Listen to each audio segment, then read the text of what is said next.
This is my recap of Sister Wives. Meri drops a bomb. So I have to warn you of a few things. So this is my first time recapping Sister Wives. I've watched all the previous seasons. It's one of my shows on Netflix that I go on to, turn on, marathon it, clean the house, that kind of thing. So I've seen the first couple seasons a million times. Excuse me. But if you are someone who watches the show and thinks they are the coolest family and Cody is like the coolest guy ever, you're not going to like my review. I watched the show. I'm really oddly passionate about it. I'm not a big fan of Cody. I'm not a big fan of Robin. I feel like she's kind of his midlife crisis, and he pushed the rest of the family away to get what he wanted, and then has since spend the past 4 or 5 seasons or whatever kind of basing everything around what Robin wants. That's just my opinion. The other thing is, I apologize, I have a zit on my forehead, so try not to get distracted. Anyway, we get a review of kind of the past seasons. They talk about the commitment ceremony, they talk about the mission statement, and it's like, we had 2 seasons of that. It's over. Let's move on. Now we find out that apparently Cody is really busy this week. They mentioned 3 times in the first 22 minutes of the episode that he has a birthday, anniversary, and a big meeting this week. And he keeps talking about how, you know, it'd make a monogamous man's head spin.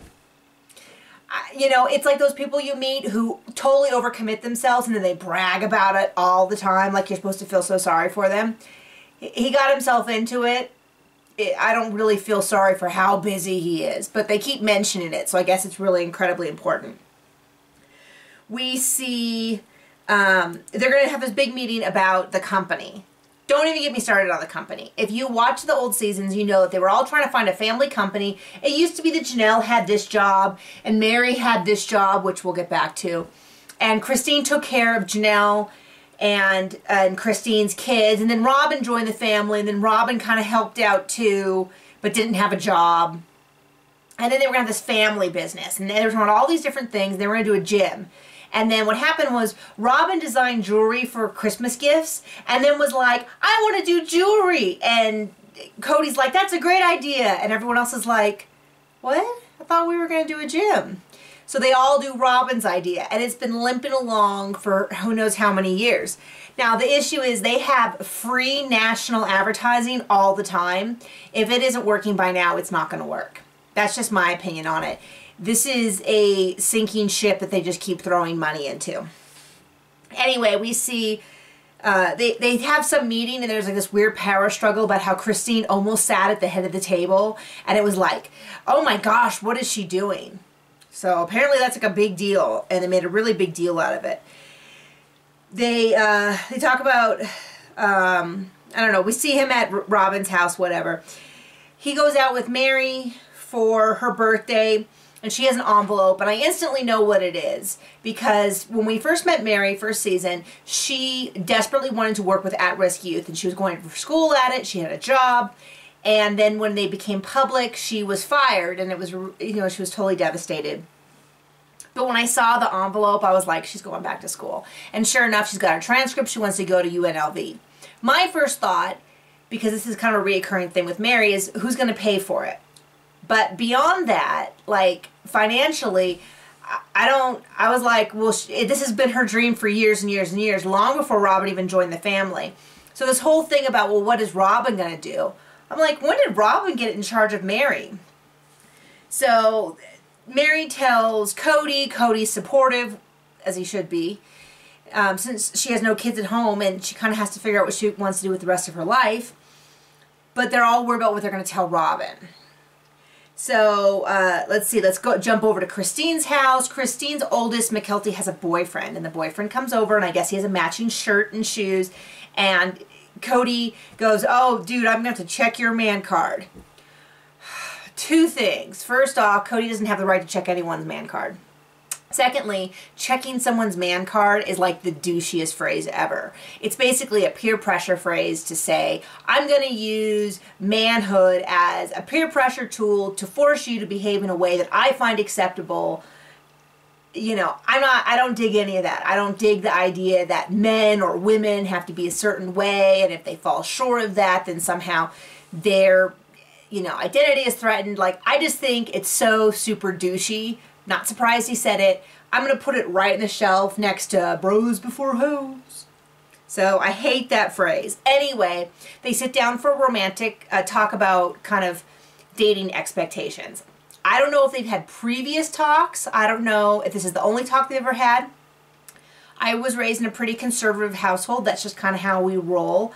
So it's not weird to me that the father would sit down with the couple and maybe put some expectations down on how he would expect things to go. But that conversation was like so incredibly awkward. He like pulled out like this pseudoscience about hormones in the mouth, which was embarrassing to watch. I actually couldn't really watch it. My husband was super embarrassed and left the room. Really, really awkward. But basically he said he didn't want them kissing. And then they were like, well, I don't know if I take it that seriously. And then they're like, we're going to be friends, but we're going to be really friendly friends. And I'm like, you got to watch out for McKelty. Now, Cody goes over to talk to Meri about their house in Lehigh, which is back in Utah. That was the home that they were in when we first met them. It had room for Christine, Janelle, and Meri. It was basically a 3-family polygamous house. And when they had to leave Utah, it's still there. I guess they are renting it out to a family member somehow, somewhere. But they want to get out from underneath it, which makes perfect sense. They have to kind of update it and do it. So what it sounds like is that Meri's done all the work on this. She shows it to Cody, and Cody's like, I don't like any of this. And kind of throws out all these expectations, and Meri gets really flustered and upset, and she's like, clearly I don't know what I'm doing. And he's like, well, I'm not mad at you. But she's the one who's taking the brunt of it, and it's this kind of whole awkward exchange. And I don't know what's going on. I feel like there's much more tension this season. Now they go out with Janelle on a date. She makes him put it in a ponytail. And I have to say, I have to point one more thing about his hair. So Janelle wanted him in a ponytail. When he went out with Meri, she flat ironed his haircut. My husband walks through the room and goes, they have the exact same haircut. So if you watch the show again, after they flat ironed Cody's hair and he's sitting talking to Meri, look at their hair. They have the exact same haircut, except Meri has a little more hair. Anyway, Janelle wants him to wear a ponytail, which totally took me back to like the early 90s, because that was kind of the look with the shaved sides all the way around and then the ponytail. So they go on this really boring date, and he talks about how for the first time in their life they're being romantic. And I thought, man, poor Janelle. Janelle, though, is looking really good. I'm so proud of her. I really like Janelle, and she's really taken her health seriously, which is wonderful because I think she's a really neat person. So I want her all the best. Next up comes Robin. This is a really kind of busy episode. Robin kind of tells Cody, I'm not going to have any more children until we get help with the company because I'm run ragged. And he's kind of stunned because he knows what's coming up with Meri, and he's just kind of quiet. And her response in the interview kind of implies that maybe she thought he was going to be like, of course, Robin, let me get you all the help you need. But they don't really have that resource, so he was just kind of quiet. The whole group goes to meet with a friend. I don't really know if it's a friend or if it's a production friend, who's a venture capitalist. And it was a really embarrassing meeting. They come in and they're like kind of thinking that the guy's going to be like, yeah, we can work with you. This is what you need to do. Instead, the guy's like, okay, well, do you have a business plan? And they're like, no. Well, have you had anybody, evaluate your company? No.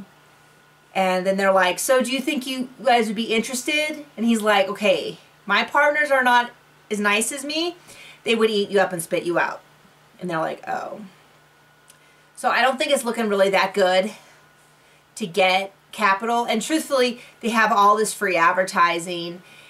It's been years now, and they're not even breaking even. I have a lot of friends who make jewelry as either a hobby or a living, and I don't know any of them that, and I know some of them who do this and do support themselves, but I don't know anybody who can do it and support a 20-something person family. So I don't think it's going to ever happen. I really don't. So we have his birthday, and we finish up the episode with Meri calling Robin over and said, I need to talk to you. And Meri saying, Robin, I want to go back to school. And Robin's just kind of stunned because Christine checked out a long time ago. Janelle, everyone's been really honest that they're really not this into the business. It wasn't their choice. None of them were interested in it besides Robin. And so Meri tells Robin, and Robin's just like, no one wants to play with me. And I'm like, it's not, like, you're not making it sound very serious. Like, you don't want, no one's going to play with you. Well, the whole family, I mean, if it wasn't for the TV show, these people would be broke. I mean, let's be honest. Probably each child who appears in the show gets a daily rate, every wife, Cody, the whole shebang. So that's probably the only thing that's keeping them above water. And they're probably taking every dime they have and throwing it into it. And it's just not going anywhere. So it's an awful name. They say it's not just for polygamous women, but my sister wife's closet, I'm not a sister wife. So I don't want anything with the word sister wife on my stuff. And, you know what I mean? So it wasn't very well thought out. It's just not successful, and at some point you've got to close it up. Anyway, I have rattled on far too long. So, hit me up in the comments unless you don't like my review, and then, I don't know, go away. Okay.